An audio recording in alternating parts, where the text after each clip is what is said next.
Bismillahirrahmanirrahim. Assalamualaikum warahmatullahi wabarakatuh. Kembali lagi dengan saya Bidan Fitri. I am your midwife and you are my family. Pada kesempatan kali ini saya akan membahas tentang bagaimana sih cara ber-KB tanpa menggunakan KB seperti suntik, pil, kondom, implan, IUD dan sebagainya ya. Semuanya akan saya bahas pada video kali ini. Just right, ini dia videonya. Pernah nggak sih ibu-ibu yang sudah melahirkan kemudian dia tuh berpikir dulu untuk punya anak lagi? Jadi yang pertama yang dipikirkan adalah KB. Tapi di sisi lain mereka bingung mau pilih KB apa, apakah suntik, pil, implan, atau IUD, ataukah kondom. Jika pilih suntik, mereka takutnya akan timbul flek-flek pada wajah ya, atau haidnya tidak teratur, atau bahkan tidak haid sama sekali. Jika pilih pil, takutnya bobolan ya, takutnya nggak disiplin minum, ujung-ujungnya hamil lagi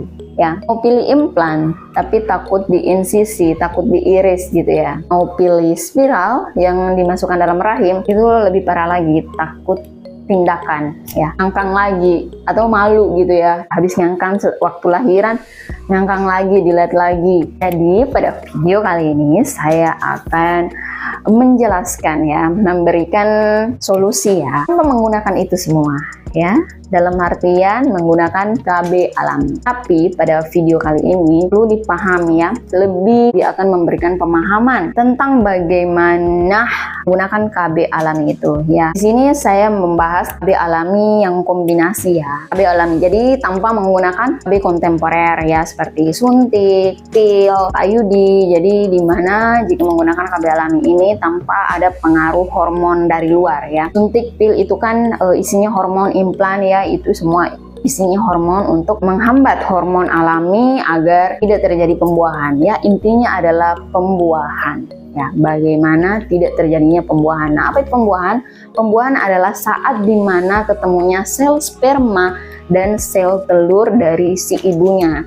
Nah, jika kedua ini ketemu, sel sperma dari bapaknya, sel telur dari ibunya, maka terjadilah pembuahan. Terjadinya pembuahan akan terjadinya lah kehamilan. Nah, ini yang dicegah. Oke, dari KB ini pun ini yang dicegah. Nah, Masya Allah sekali, Allah itu luar biasa sekali ya, Masya Allah sekali ya. Jadi ada namanya siklus haid ya, ada namanya masa ovulasi ya. Siklus haid itu adalah masa dimana haid kembali gitu ya. Nah, saat haid terjadi itu artinya tidak terjadi pembuahan ya. Nah, jika pakai KB alami bisa jadi haidnya itu akan lancar ya, tanpa haid sedikit-sedikit lah ya penyebab KB gitu kan, berat badan naik lah ya, itu nggak akan ada, kecuali memang ibunya kuat makan ya, otomatis beratnya akan naik. Oke, tanpa pengaruh KB gitu ya. Jadi yang pertama yang harus kita pahami dulu itu adalah pembuahan ya, terjadinya pertemuan antara sel sperma dengan sel telur dan terjadilah pembuahan. Kemudian masa ovulasi. Masa ovulasi adalah masa dimana keluarnya sel telur. Nah,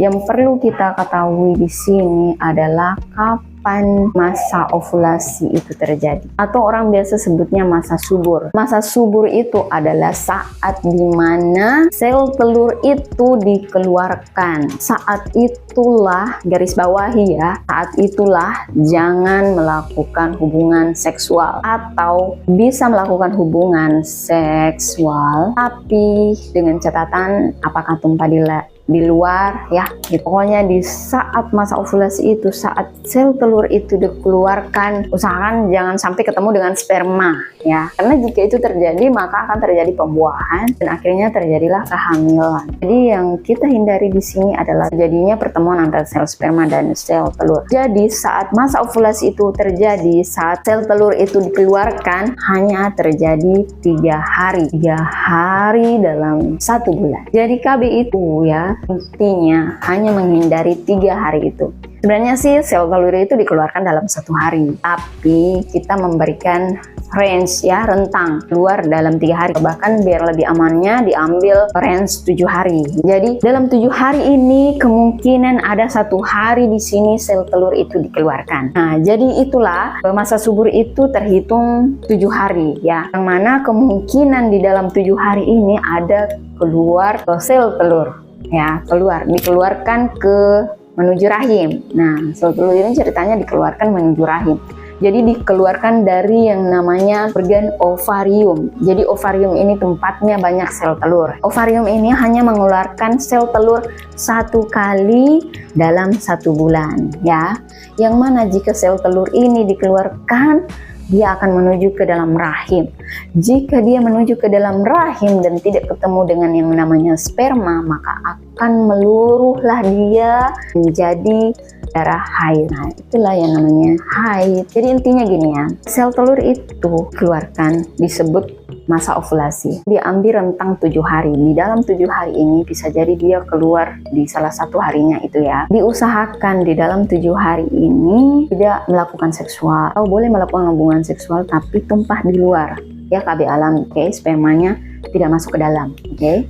Nah, kapan terjadinya 7 hari ini? Dalam 1 bulan. 7 hari ini adalah masa subur. Kapan yang kita tentukan masa subur ini? Jadi jangan sampai salah hitung. Jangan salah hitung. Salah hitung berarti salah prediksi. Salah prediksi berarti bisa jadi terjadi pertemuan antara sel telur dan sel sperma. 7 hari ini kita hitung di hari ke